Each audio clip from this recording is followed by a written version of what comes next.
Reel ಮಾಡ್ಬೇಕಾದ್ರೆ ಹಿಂಗಾಗುತ್ತೆ ಅಂತ ಅನ್ಕೊಂಡಿದ್ದಿಲ್ಲ. Hi ಎಲ್ಲ ನನ್ನ ಕನ್ನಡ ಜನತೆಗೆ ಈ ನವಿ ಮಾಡುತ್ತಿರುವ ನಮಸ್ಕಾರ ಅಂತ ಹೇಳ್ತಾ ನನ್ನ ಫಸ್ಟ್ ಡೇ ಮಿನಿ ವ್ಲಾಗ್ಗೆ ಸ್ವಾಗತ. ಎದ್ದು ಹಿಂಗಿದ್ದವನು ನಾನು ಹಿಂಗಾಗ್ಬಿಟ್ಟೆ. ಮತ್ತೆ ಹಿಂಗೆಲ್ಲ ರೆಡಿಯಾಗಿ ನಾನು ಬಂದೆ ನನ್ನ ಗಾಡಿ ಹತ್ರ. ನನ್ನ ಗಾಡಿ ತಗೊಂಡು ನಾನು ಹೊಂಟಿದ್ದು ನನಗೆ ಸ್ವಲ್ಪ ಆರಾಮಿಲ್ಲ ಅಂತ ಆಸ್ಪತ್ರೆ ತೋರ್ಸೋಣ ಅಂತ ಹೊಂಟಿದ್ದೆ. ನಾನು ಹಂಗೂ ಆಸ್ಪತ್ರೆ ಬಂದು ರೀಚ್ ಅದೆ. ಅಲ್ಲಿ ಹೋಗಿ ನೋಡ್ತೀನಿ ಇನ್ನು ಡಾಕ್ಟ್ರೇ ಬಂದಿಲ್ಲ. ಕೊನೆಗೂ ಡಾಕ್ಟರ್ ಬಂದ್ರು. ಡಾಕ್ಟರ್ ಬರತ್ಲೆ ನಾನು ಸಿಕ್ಕಿದ್ದು 4ನೇ ಪಾಳೆ. ನನ್ನ ಪಾಳೆ ಬರತ್ಲೆ ತೋರಿಸ್ಕೊಂಡು ನಾನು ಹೊಂಟಿದ್ದು ನಾಷ್ಟ ಮಾಡೋಣ ಅಂತ. ಯಾಕಂದ್ರೆ ಯಾರಿಗೆ ಮೋಸ ಮಾಡಿದ್ರು ಹೊಟ್ಟೆ ಮೋಸ ಮಾಡಬಾರ್ದು ಅಂತ ನಾನು ಹೋಗಿದ್ದೆ ನಾಷ್ಟ ಮಾಡಕ್ಕೆ. ಮತ್ತೆ ಹೊಟ್ಟೆಗೆ ಸ್ವಲ್ಪ ಹಾಕೊಂಡು ನಾನು ಹೋಗಿದ್ದು ನಮ್ಮ ಫ್ರೆಂಡ್ ಮನೆ ಹತ್ರ.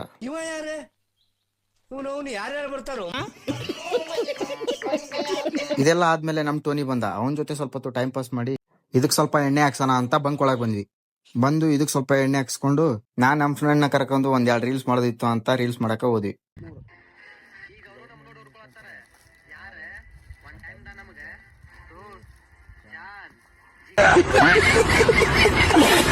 ರೀಲ್ಸ್ ಎಲ್ಲ ಮುಗಿಸ್ಕೊಂಡು ಮತ್ತೆ ನಾವು ಮನೆ ಕಡೆಗೆ ಹೊಂಟ್ವಿ. ಮತ್ತೆ ಭೇಟಿಯಾಗೋಣ. ನಮಸ್ಕಾರ.